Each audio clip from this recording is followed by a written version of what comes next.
반갑습니다. 모두 한 주 잘 지내셨습니까? 날씨가 많이 추워졌습니다. 그래서 여기저기 동도중에 아픈, 특별히 어린 아이들이 아파서 마음이 좀 그렇습니다. 빨리 회복되고 모두가 건강하게 이 겨울을 날 수 있기를 바랍니다. 어제 제가 카톡을 하나 받았습니다. 지금 밥솥에 쌀 넣고 취사 버튼 눌렀는데 이게 끝이에요. 분명히 3개월 전에 밥솥을 가지고 올라갔는데 어제 밥하는 법을 물어보더라고요. 하나님의 은혜로 또 성도들과 형 누나 덕분에 이렇게 지금까지 살아있었구나 싶었습니다.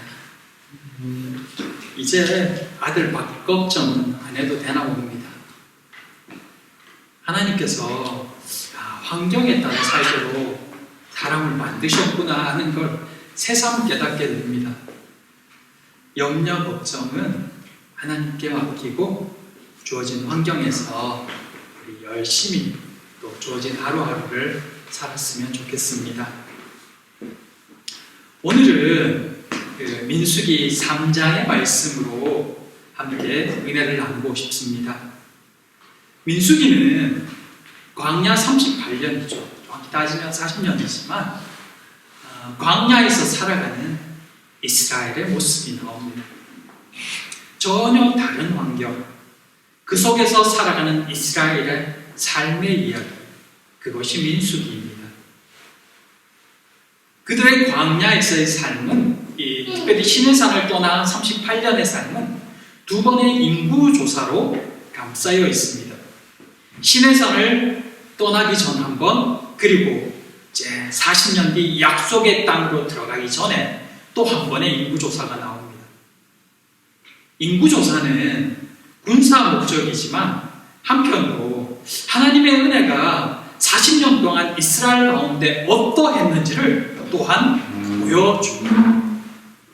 40년 동안 사람은 바뀌었지만 숫자는 변동이 거의 없기 때문입니다. 그것은 하나님께서 광야 내내 이스라엘 백성들의 생명을 지켜주셨다는 것을 의미합니다. 하나님의 돌보심이죠. 그 광야로의 출발이 민수기 1장부터 이제 10장까지 나와 있습니다. 그들은 광야로 출발하기 전에 시내산에서 약 11개월을 머뭅니다. 거기서 법도 받고 교육도 받죠. 그리고 이제 광야로 출발하기 전 그 출발 준비를 하는 모습이 민수기 1장에 등장합니다. 민수기 1장에는 군사 목적의 인구조사가 있었죠. 민수기 2장에는 이스라엘 진이 진영을 칠 때, 진영을 이룰 때 또 행군할 때 순서가 나와 있습니다. 이 이스라엘 행군의 가장 큰 특징은 앞에는 여호와의 궤가 있고 그 행군의 중앙에는 여호와의 성물과 성막이 있다는 것입니다. 이스라엘을 인도하시고 또 그들의 가장 중심에 늘 하나님이 계시다는 것을 보여주는, 그들의 눈으로 볼 수 있게 하는 그 모습이었습니다. 이스라엘 백성들이 그 광야에서 살아남을 수 있는 유일한 길은 바로 하나님이라는 것을 분명하게 보여주는 모습이었습니다.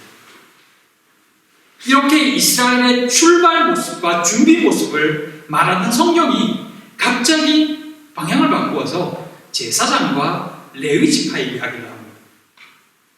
전쟁과 광야에서 이스라엘의 삶에 대한 이야기에 이어서 제사장들과 레위 지파의 이야기가 나오는 이유가 무엇일까요?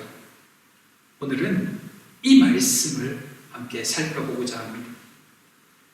12월 성탄의 달을 맞아 주님 오심을 기억하는 이때 오늘 이 말씀이 우리에게 어떤 의미가 있는지, 주님의 오심이 어떤 의미인지를 또한 함께 생각해보는 이 시간 되었으면 좋겠습니다. 깨닫게 해주시는 은혜가 있기를 소망합니다. 첫째, 구별된다는 것은. 군대 이야기를 하다가 갑자기 3장에서는 아론과 모세의 자손 이야기를 합니다. 그것은 그들이 또 그들의 자손이 제사와 성막을 책임지기 때문일 것입니다. 앞에서도 보았듯이 이스라엘의 중심에는 늘 하나님이 함께하고 계심을 보여주는 성막이 있었습니다. 성막을 이야기하며 그곳에서 수종드는 제사장과 레위인이 빠질 수 없는 것입니다. 그들이 누구냐? 바로 아론과 모세의 자손입니다. 2절에는 이제 아론의 아들들이 나옵니다. 나답과 아비후, 엘르아살과 이다마. 그들은 정말 특별하게 선택받은 사람들이었습니다. 어떻게 보면 아론의 아들이라는 이유로 거룩하게 구별되어 제사장이 된 사람들입니다. 이 표현이 좀 그렇지만 소위 부모 잘 만나서 제사장 된 케이스라고 할까요? 하나님께서는 레위 지파를 특별히 구별하셨고 그 중에서 아론 집안을 제사장 집안으로 대대로 세우신 것입니다. 이랬건 저랬건 아론 집안은 누구보다 큰 은혜를 입었습니다. 그들은 모세와 더불어 하나님 앞에서 섬길 영예를 얻었습니다. 하나님께서 아론 집안을 얼마나 크게 사용하셨던지 오늘 본문 1절에서는 아론의 이름이 모세보다 먼저 등장합니다. 이런 경우는 거의 없거든요. 심지어 아론과 모세가 낳은 자라고 그렇게 말하고 있지만 사실 오늘 본문을 쭉 읽어보면 아시겠지만 실제 등장하는 것은 아론의 아들들 뿐입니다. 모세의 아들들은 이름조차 등장하지 않습니다. 그렇다면 모세의 아들들은 도대체 어디 갔을까요? 아마 그 뒤에 나오는 레위 지파 중에 한 사람으로만 존재하고 있는 것입니다. 이름도 나오지 않습니다. 레위 지파 중에 그냥 소속된 누구. 그래도 명색이 모세의 아들인데 어디 한 지파의 우두머리거나 하다못해 천부장의 자리나 한 자리 하거나 그럴 것 같은데 그 이름이 나오지 않습니다. 모세의 아들들 치고는 이 너무 드러나지 않는 것. 이게 무엇을 의미할까요? 이건 그만큼 아론의 아들들, 아론의 자손들이 특별한 은혜를 입었다는 뜻입니다. 심지어 모세는 자신의 사명을 다하고 사라지지만 아론 자손은 대를 이어서 제사장 직분을 감당하며 하나님 앞에 서 있게 됩니다. 선택된 자손이었기 때문입니다. 도저히 비교할 수 없는 은혜이죠. 그만큼 아론과 아론의 가문은 하나님 앞에 특별한 은혜를 입은 사람들입니다. 그러나 그 은혜와 구별됨은 순종과 거룩함이라는 특별한 사명이 따라온다는 것도 기억해야 될 필요가 있습니다. 왜 아론의 아들들이 제사장으로 구별되어서 기름 부음을 받았다는 이야기를 하다가 갑자기 나답과 아비후가 죽었다는 이야기를 하고 있을까요? 한참 영광스러운 이야기를 하는데 특별한 구별됨, 특별한 선택은 순종으로 응답할 때 온전히 복이 된다는 것을 가르쳐주기 위함인 것입니다. 하나님의 선택은 은혜이고 감사이지만 결코 내 자랑거리로만 그칠 수 없습니다. 하나님의 부르심은 순종으로만 온전해지는 것입니다. 많은 이들이 선택되었다, 특별한 은혜를 받았다, 이것을 자랑거리로만 삼다가 망하는 경우를 종종 봅니다. 하나님이 주신 은혜, 하나님이 주신 귀한 은사, 특별한 달란트, 특별한 직분, 정말 귀하고 멋진 선물이지만 그것은 순종이 전제될 때에 더욱 아름답고 빛을 발합니다. 더욱 구별된 존재가 될 수 있습니다. 그런데 몇몇은 그것을 자랑 삼고 내 것으로만 여기기에 급급합니다. 그것은 오히려 하나님에게서 멀어지는 이유가 되는 것입니다. 나답과 아비후, 그들은 누구도 누리지 못할 엄청난 특권, 부르심을 입은 자들이었습니다. 그러나 그들은 온전히 순종하지 못함으로 인해서 그 부르심을 가볍게 여기고 말씀대로 행하지 못함으로 인해 오히려 자식도 없이 그 이름이 그쳐지는 비참한 결과를 맞이했습니다. 제사장 가문에서 아예 그 이름이 사라져버린 것입니다.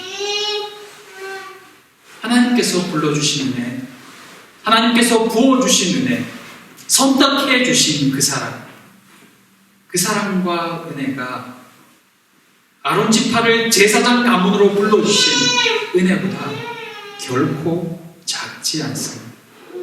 하나님의 자녀가 되었다는 것, 하나님의 일을 할 수 있다는 것, 하나님의 사랑을 입었다는 것, 그것이 결코 아론 자손이 제사장 되었다는 것보다 작지 않다는 것입니다. 하나님이 주신 구원이니 인간의 힘으로는, 인간의 그 어떤 것으로는 취소되는 것이 아니라 믿습니다. 그럼에도 나답과 아비후가 여호와께 드린 다른 불, 그것이 무엇일지는 생각해 보아야 합니다. 도대체 그것이 무엇이기에 제사장의 직분까지, 심지어 자녀도 없이 그 이름이 사라져야 하는가? 그것을 놓칠 때 때로는 우리 역시 우리 인생의 가장 중요한 은혜를 놓치고 살아가게 만들 수 있기 때문입니다.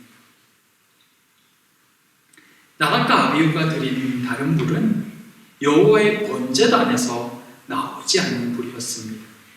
여호와의 방법을 따르지 않는 불, 거룩하지 않은 불, 그 불로 드린 제사를 여호와께서 받지 않으신 것입니다. 제사는 보통 예배라고 하지요. 온전치 않은 제사, 온전치 않은 마음. 이스라엘의 광야에서의 삶은 하나님의 손에 달려 있습니다. 앞에서 인도하시고 그들 가운데 임재하시고 그 하나님을 따를 때 그들은 광야에서도 안전할 수 있고 온전할 수 있었습니다. 그들의 삶은 하나님께 예배하는 것으로부터 시작되는 것입니다. 그것이 온전해질 때, 하나님과의 관계가 온전해질 때 그들의 삶은 영원히 그 땅에서도 광야에서도 안전을 보장받을 수 있었습니다. 그런데 그 예배가 온전히 드려지지 않을 때 그들의 삶은 안전해질 수 없습니다. 평안할 수 없습니다. 그러니 여호와께 바른 제사를 드리지 않는다는 것은 하나님과의 바른 관계가 맺혀지지 못했다는 것이며, 그것은 곧 자신을 넘어 이스라엘 공동체 전체를 불행하게 만드는 일이 되는 것입니다. 여호와께 다른 불을 한번 드렸다고 죽다니, 죽이시다니, 죽어야 되나요? 그들의 사명은 하나님과 이스라엘의 관계를 유지시켜주는 가장 중요한 사명이기 때문입니다. 그것을 위해 부름받았는데 그 사명을 훼손시킨 것입니다. 제사가 바르게 드려지지 못함으로 인해 하나님의 관계가 깨어질 때 그 재앙은 곧 이스라엘 전체로 퍼지게 됩니다. 만일 제사장이 죽지 않았다면 그 죄가 이스라엘에 임하게 될 것입니다. 사랑하는 성도 여러분, 나답과 아비후의 죽음은 여호와의 관계를 단절시키는 죄가 인류에 미치는 영향이 어떠함을 단적으로 보여주는 모습입니다. 물론 나답과 아비후의 죄악과 죽음은 그들의 죄로 인한 죽음이지만 제사장이 죽지 않았다면 그 죄가 이스라엘을 멸망시킬 수 있었습니다. 그러기에 그 전에 그 죄를 이스라엘 회중으로부터 끊어내 버린 것입니다. 그것이 나답과 아비후의 죽음이고 그들이 감당해야 됐던, 그들이 책임져야 됐던 그 죄의 무게였습니다. 그 죄로 인해 나답과 아비후는 완전히 끊어졌습니다. 그만큼 여호와 앞에서의 죄는 무섭습니다. 예수께서 왜 죽으실 수밖에 없었는지 그 은혜가 보이는 것입니다. 죄로 인해 하나님과의 관계가 깨어진 우리가 죽을 수밖에 없는 이유이기도 합니다. 그 죄의 대가를 예수님께서 짊어지신 것입니다. 그래서 십자가에 죽으신 것입니다. 그것을 위해 예수께서 이 땅에 오신 것입니다. 하나님과의 관계, 하나님 앞에서의 예배가 바르게 되지 못할 때 그것이 어떤 결과를 초래하게 되는지, 하나님께서 예배를 얼마나 귀중히 보시는지를 오늘 이 제사장을 말하는 이곳에서도 보여주고 계신 것입니다. 예배가 이스라엘의 생존과 직결됨을 나답과 아비후의 죽음을 통해 분명하게 보여주고 있다는 것입니다. 그것을 위해 제사장이 부름받았고 그것이 제사장의 사명이었기 때문입니다. 그래서 아론의 자손이 먼저 나오고 그들이 그렇게 언급되어지고 있었던 것입니다. 사랑하는 성도 여러분, 제사장의 직분, 그 직분이 왜 이렇게 중요한지를 오늘 본문은 우리에게 가르쳐 줍니다. 예배가 끊어짐으로 인해 나답과 아비후가 죽어야 했습니다. 심지어 자손까지 이어지지 못하게 되었습니다. 우리의 죄, 하나님과의 단절로 인해 그 죄로 예수 그리스도께서 죽으셔야 했습니다. 그로 인해 다시 은혜를 누리게 된 그 사랑을 기억하는 우리가 되기를 소망합니다. 그리고 우리에게 주신 사명을 그만큼의 무게로 알고 살아가는 우리 모두가 되기를 소망합니다. 하나님께서 우리에게 주신 사명은 단순하지 않습니다. 우리를 부르신 그 은혜는 결코 작지 않습니다. 사랑하는 주께서 우리로 그 사명을 잘 감당할 수 있도록, 하나님 앞에 온전한 관계가 이어질 수 있도록 우리를 더욱 하나님 앞에 붙들어 주시기를 소원하고 또 기도합니다. 둘째, 레위인을 아론에게 맡기라. 아론의 아들들에 이어서 이번에는 레위 지파에 대한 말씀이 이어집니다. 처음 나오는 이 레위 지파에 대한 이야기는 제사장과 관련해서입니다. 레위인을 아론과 그의 아들들에게 맡긴다는 말씀입니다. 맡긴다는 것은 권한을 준다는 이야기죠. 곧 아론과 제사장들이 레위인을 통솔할 권한을 위임받은 것입니다. 그렇다면 아론과 제사장들이 레위인들의 주인일까요? 그것은 물론 아닙니다. 이것은 상하 관계나 주종 관계를 의미하지 않습니다. 이것은 상호 협력의 관계입니다. 제사장들이 제사장으로서의 직무에 더욱 충실할 수 있도록 그에 필요한 제반 업무와 또 직무를 잘 할 수 있도록 레위인들을 붙여주신 것입니다. 이것을 어떻게 알 수 있을까요? 12절에 레위인은 내 것이라고 여호와께서 말씀하시는 그 장면을 통해 알 수 있습니다. 레위인들은 이스라엘 중에서도 특별히 구별된 지파입니다. 내 것이라고 말씀하시며 그들을 하나님의 일에 사용하시기 위해 특별히 구별하셨다는 것입니다. 하지만 본문의 내용을 좀 더 살피면 레위 지파만 구별된 것은 아닙니다. 엄밀히 따지면 이스라엘 사람들 중에 하나님께 속하지 않는 자는 하나도 없습니다. 모든 사람들이 다 하나님의 것입니다. 그럼에도 레위 지파를 구별해서 내 것이라고 말씀하신 이유는 그들을 하나님의 일을 하도록 특별히 구별하셨다는 의미인 것입니다. 이전에 말씀드렸듯이 레위 지파는 이스라엘의 장자를 대신한 자들입니다. 장자는 그 집안의 기력이며 시작입니다. 곧 레위인들은 이스라엘의 영적 장자로서 하나님께 바쳐진 자들인 것입니다.